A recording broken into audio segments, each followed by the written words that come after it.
Now, with Mystery having taken game one, what changes do you think we could see from Dabuz's Bayonetta? I feel like something that Dabuz wasn't capitalizing on enough was when Mystery was on stage, he didn't really punish him too hard. He kind of stayed close for his ledge and allowed him to come back to ledge guarding.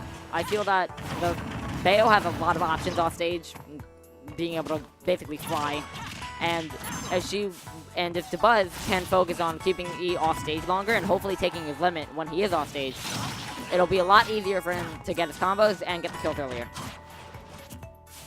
And it seems like Dabuz taking a bit of that to heart and putting in a lot more damage onto Mystery here in game 2. But, I don't know, E doesn't seem too pressured. Eric's moving around very smoothly right now, even amongst all of the pressure Dabuz has built up. And now that he's got his juggle game going, the percentage has almost built itself up to even.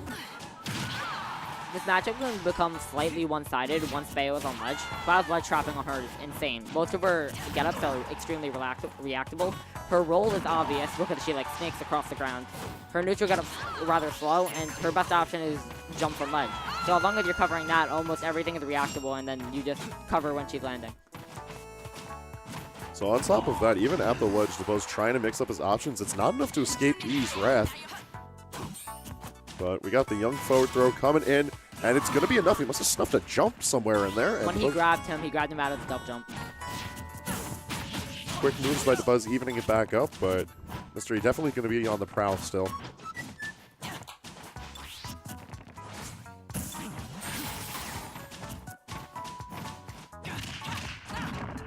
Bullet Climax seems like an interesting tool in this matchup. I can't see it getting too much mileage, but it can be rather risky, because if the Cloud... Oh, that's death. Yeah, that'll do it.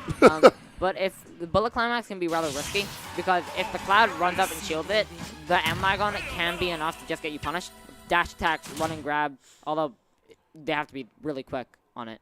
And a mix-up you can do with it is if they think you're just going to end it after the initial bullets that cause a knockback, you can continuously press B, and that'll extend the amount that Bullet Climax lasts, although the bullets become only small little, caps. All right. Game 3's finding our way here onto Battlefield, and stage-wise, I feel like this could go either way, even though the stage is infamously in favor of Cloud in most matchups. Bayonetta can do really well across the triplats, both defensively and offensively.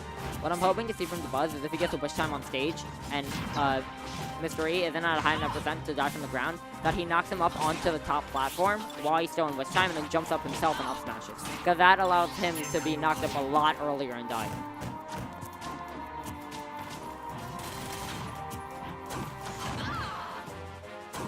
Yeah, E's aggression really coming out in this matchup. It's not often that we get to see him play with so much fervor against the player of Dabuz's caliber, and it's really interesting to see how well it's pressing Dabuz to the edge, both figuratively and literally.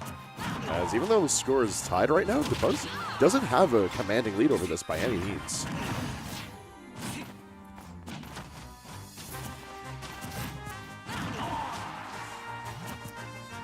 Back air asserts the stage control. That should be stopped. Yup. The wonders of Witch Twist. That could be death if he does this correctly. It's Good not going to SDI. happen just yet. Something he could have done there is if he ABK'd first, there was a possibility that the first Witch Twist would have connected afterwards if his SDI wasn't good enough on the ABK. But ABK is harder to SDI since it's not hits. So that could have allowed a combo to extend. Now, ABK looks like it's one hit. Is it more than one hit in the game? It is a single hit move, but the way the move connects, there's two different hitboxes technically. There's a strong hitbox, which is easier to SDI, and then there's a weaker hitbox where SDI, oh, that is definitely a stock. Mystery having no jump and not getting limit in time. Oh, yeah, that's a cooked stock right there. All right. As I was saying before, ABK has two hitboxes. The stronger one, which is easier to SDI, but pops you up. And then there's a weaker one more on the inside of her, where if the... God, I'm drawing a blank. If she connects with that, most of the time the SDIing it's harder, but you'll be able to air dodge out. Interesting. All right, game 4. We're here for Town and City. A bit of a different dynamic and definitely something more akin to Mr. E's play style. I feel like where Battlefield definitely suits Cloud's kit, it's not something that we often see E take advantage of, really. Whereas the dynamic platform layout of this stage, that's definitely a mystery stage.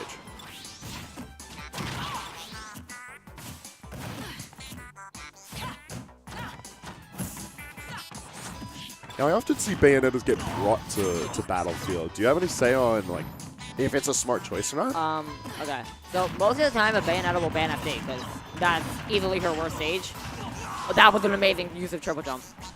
But most of the time, that's her worst stage, FD. Some Bayonettas are more comfortable on it than others, but it's probably agreed that it's her worst. And Battlefield can be considered bad because you can't get roofied as early, as most people think. But the problem is if you get caught in the platform, that's a big issue, as well as the fact that the bottom blast zone is extremely low and the side blast zones are really large, allowing characters like Cloud to be given a lot earlier.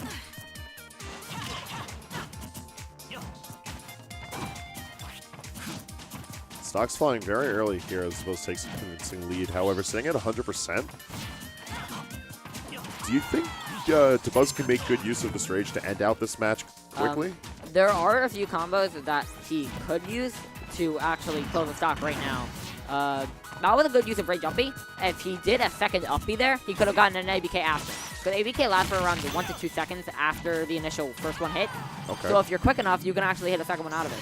Like some combos that I'll see Bayonetta do is a ABK, up B, jump forward air. And then they can do side B, up B, or up B, side B if they're quick enough. Although that timing on that is extremely strict. See the bats within saving Dabuz from the ledge, bringing back to center stage and almost max rage now. He dancing around this shield, but he's not able to end out the stock. Gets picked up by the ABK. Almost a 2 stock, but Mr. E's not having it just yet. He's looking to bring this to game 5. But I don't know if Dabuz wants to see that count. That could have been a second Witch Twist, as long as he didn't use his double jump, which I don't think he did. But he could have made a mistake trying to triple jump and lost that. That is not stopped. Good SDI by Mr. E. DIing away on the second Witch Twist, or the first Witch Twist, I guess. I don't remember. But something good to know about when you're DIing your combos is once you're at a higher percent, DIing. Oh, that will not kill that with aerial. That would have killed if that was grounded though. Something a lot of people don't know is that once you're at a higher percent against Bayo, just SDIing out helps as well. But DIing out on a Witch Twist, so if they try to go for an ABK, it will not connect. You will be too far away.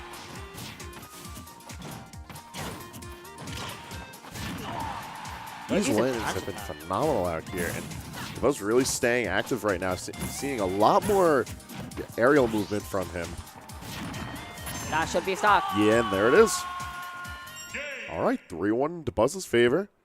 You see the elbow bump And Dabuz securing himself nicely in winner side grants for the night. Although I've got a pretty good feeling we'll be seeing E back again.